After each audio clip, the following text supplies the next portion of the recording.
Because you're addressing kind of an unusual issue there. Can you talk about that? Well, I'm the Israel Halal Chair at the University of Maryland, Baltimore County. Right. Most of my friends are Orthodox and conservative Jews. Right. I grew up in Potomac, Maryland. Are you Muslim? Yes, I'm a practicing Muslim. Okay, are you Sunni, Shia? I'm a Sunni Muslim, okay. And if I was a Jew, I'd be Orthodox like yourself. Okay. But I'm not, so I'm guessing an Orthodox Muslim. Okay, why do you say that? Why do I support Israel? No, why do you say if you were a Jew, you would be an Orthodox? I pray 5 times a day. I fast 30 days of Ramadan.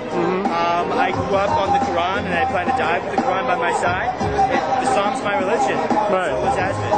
And true Muslims would support Israel. Unfortunately, we're a bit corrupted right now. Okay, how are you received by fellow Muslims? I mean, there's division, and then there's a lot of hope that there'll be more Muslims like myself. Right.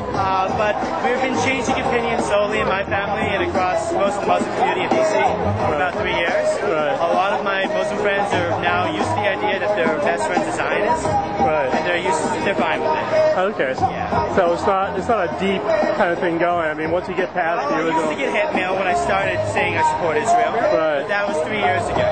Do you see any change in the community over the past couple of years? Definitely. Ever since. Thank you very much. No problem. It's a pleasure. Ever since 9/11, the Islamic community is becoming more and more aware of the fact that an anti-Israeli, anti-Semitic stance is not only bad for themselves, but very un-Islamic. Right. So slowly, I would say about 10 to 15% of Muslims in America are at heart Zionists. Right. So, what do you think needs to be done to increase that? I beg your pardon? What do you think needs to be done to increase that?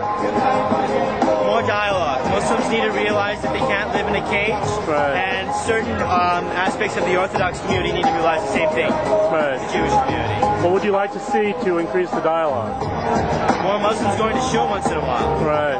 I mean, when you say shul, you mean synagogue. Synagogue, right. Very interesting. Thank you very much. No problem. My pleasure.